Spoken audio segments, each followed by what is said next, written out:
Hi, this is Pat Huddleston with another session of Investors Watchdog University. As you know, we've been talking about scams and scam artists, and we're transitioning now into talking about the financial services industry.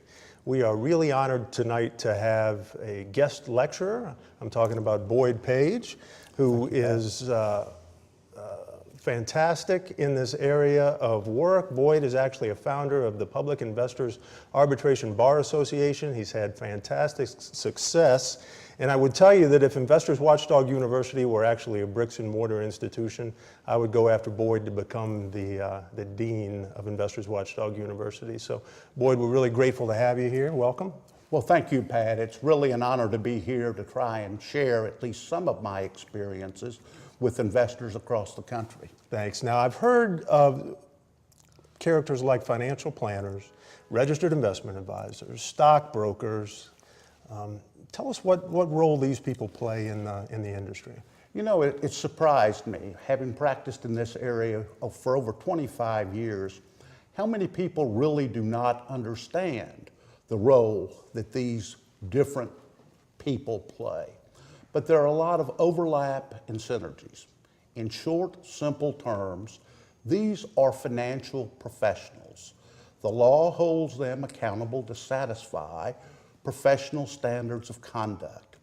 Certified financial planners have certain rules and standards that they have to comply with, as do brokers, as do chartered financial analysts, registered investment advisors, and so on.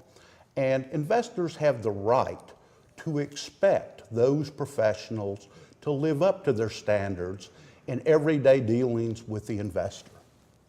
Okay, terrific. Now, you say that they have to live up to those standards. Where are those standards enshrined in particular? Well, for different designations, they're in different places. Brokers, for example, their standards are set out in great detail in the rules and regulations of the Financial Industry Regulatory Authority.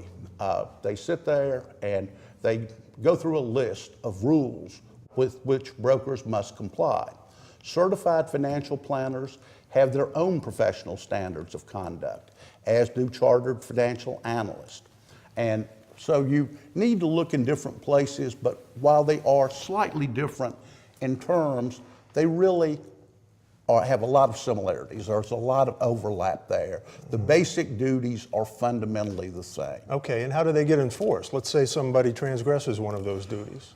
Well, it depends. I mean, one of the ways they get enforced is by people like me. I mean, obviously, we rely on those and evaluating whether our clients have been dealt with appropriately when they deal with these professionals. The SEC enforces them. The states enforce them.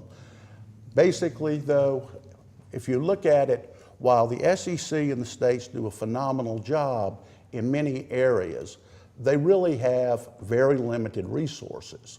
So a lot of the enforcement of the rules really is dependent upon the private sector and upon these associations which have promulgated the rules. I got you. Now, I've heard people say that, you know, investing necessarily involves some risk, and if I invest and I lose a whole bunch of money, then it must have been my fault, because, you know, it's just that those are the chances that you take when you're investing. Is that always true? Well, it certainly is true some of the time. There's no guarantee. But at the same time, there are many occasions where the broker, the financial planner, the financial analyst doesn't meet the standards of conduct. He doesn't provide full disclosure. He doesn't deal fairly with his client. He doesn't recommend suitable or reasonable investments for the client. In those cases, the losses are generally attributable to the conduct of the professional, not to the market and not to the investor. Boyd, thanks a lot. Would you agree to come back and speak to us again sometime? I'd love to. I mean, I really appreciate the opportunity, and I think what you're doing is great for the investing public. Well, thanks, Boyd. We certainly appreciate you being with us here for another session of Investors Watchdog University. We hope you'll be back again next week. Until then, class dismissed.